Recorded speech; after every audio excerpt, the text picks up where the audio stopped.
Johnson, our laureates, trustees and regents of the Academy, family and friends, we offer this benediction as a call to action.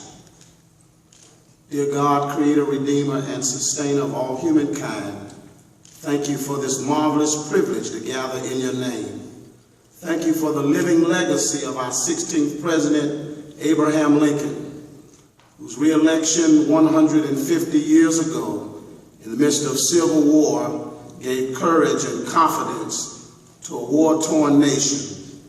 Thank you for the living legacy of Lincoln, the public servant, whose vision, sense of justice, prudence, and courage helped preserve our union as light to the nations.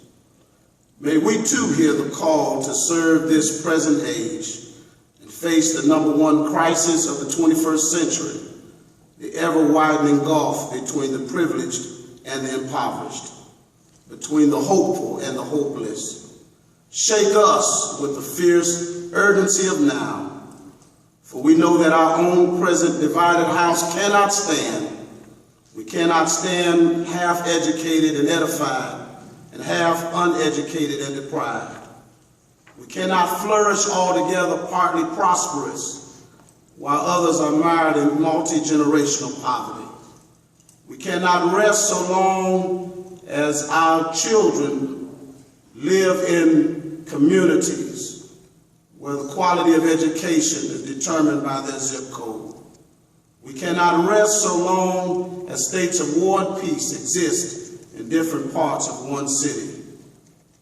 We cannot live up to our values until every child of God has live options and access to equal quality education. God, we know that you are not satisfied, and we cannot be satisfied until justice flows through our communities like waters and righteousness like a mighty stream. So today we remember our compatriots like Washington in the 18th century, and Lincoln in the 19th century, and King in the 20th century. And we lift our voices together and call for a new birth of freedom in America.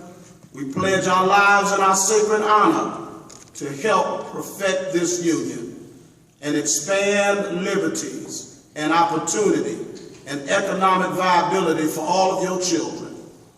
Our religious traditions have taught us to remember the poor, that the blessed of us must help the rest of us. You have taught us that in responding to the needs of the lowest, we find our common ground of high purpose. In the face of the most vulnerable, we see your face.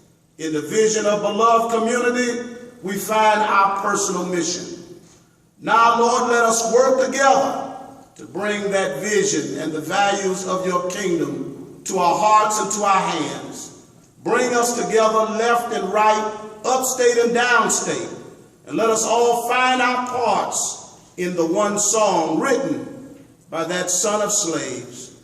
Lift every voice and sing till earth and heaven ring with the harmonies of liberty.